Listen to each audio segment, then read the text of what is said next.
So Rangamarthanda విషయానికి వస్తే sir, question ఏంటంటే వై రీమేక్ అండ్ వై ఫ్రీమేక్ అనే కాంటెక్స్ట్లో చంద్రలేఖ ఫస్ట్ రీమేక్ మీద మొట్టమొదటిసారి అఫీషియల్ రీమేక్ చేసింది.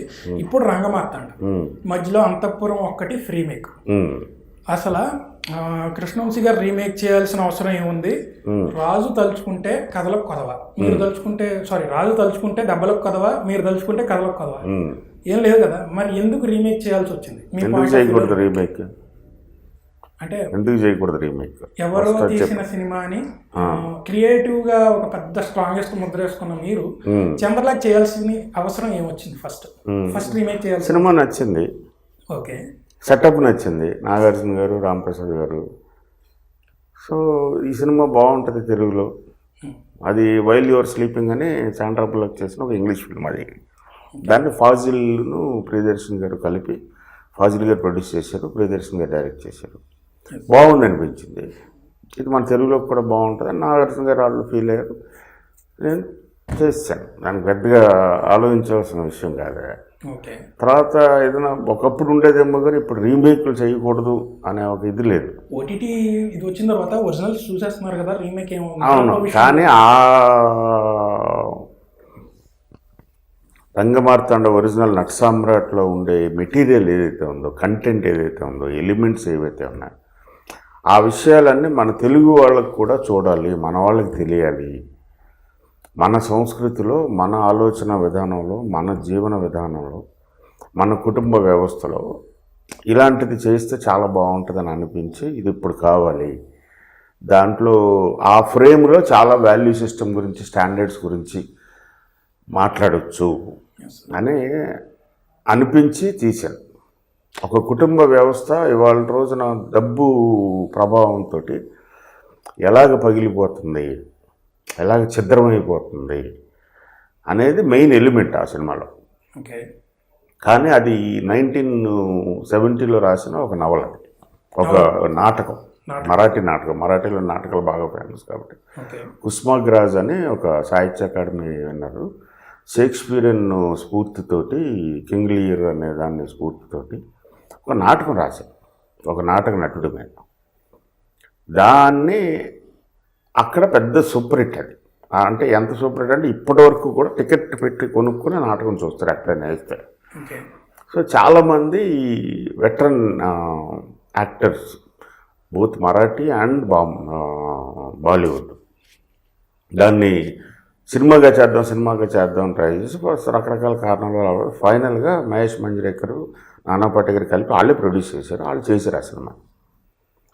సో ఆ సినిమా చూసినప్పుడు అది 1970లో రాశారు. ఆ 40-50 సంవత్సరాల పాటు అది సూపర్ హిట్ నాటకం కాబట్టి దాన్ని యథాతథంగా తీయాల్సి వచ్చింది వాళ్ళకి.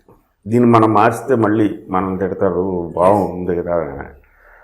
సో దాన్ని పూర్తిగా నేను కాంటెంపరైజ్ చేసి 1970 తాలూకు అట్మాస్ఫియర్ ఉంటుంది దాంట్లో. అలా కాకుండా మనకి 21st సెంచరీకి తీసుకొచ్చి ఇప్పుడు ఎలా ఉంది అని అడాప్ట్ చేసాం యాక్చువల్ చెప్పాలంటే.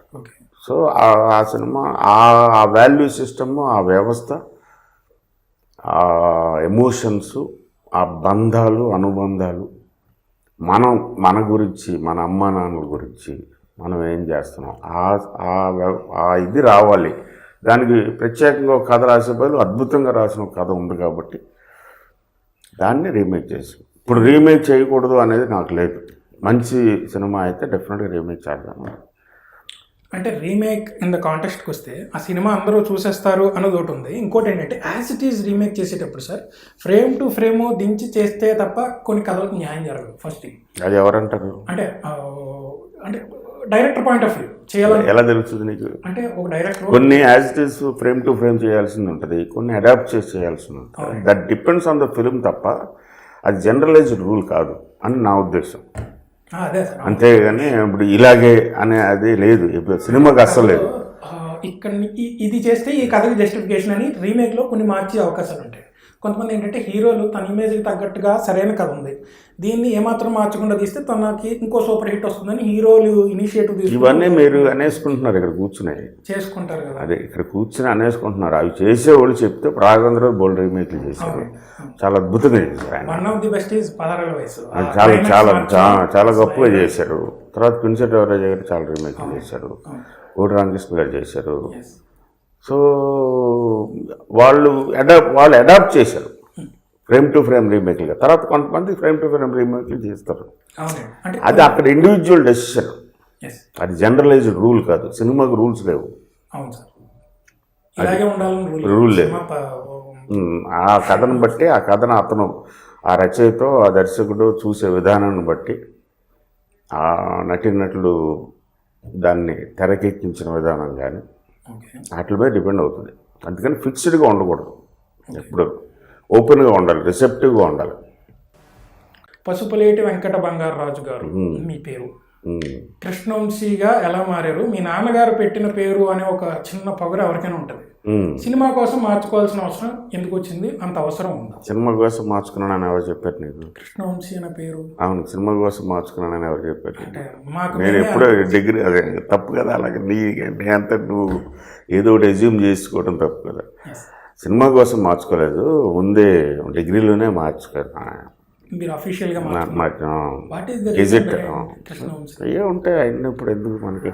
అదే ఇంట్రెస్టింగ్ సార్. 30-40 ఏళ్ళ క్రితం కూడా అనవసరం, ఇప్పుడు నచ్చలేదు మార్చుకున్నాను అంతే. ఓకే, పసుపులేటి వెంకట బంగారరాజు అనే పేరు కన్నా ఇంకా బెటర్ పేరు కోసం మార్చుకున్నాను. అది వంశీకృష్ణ అని పెట్టుకున్నా.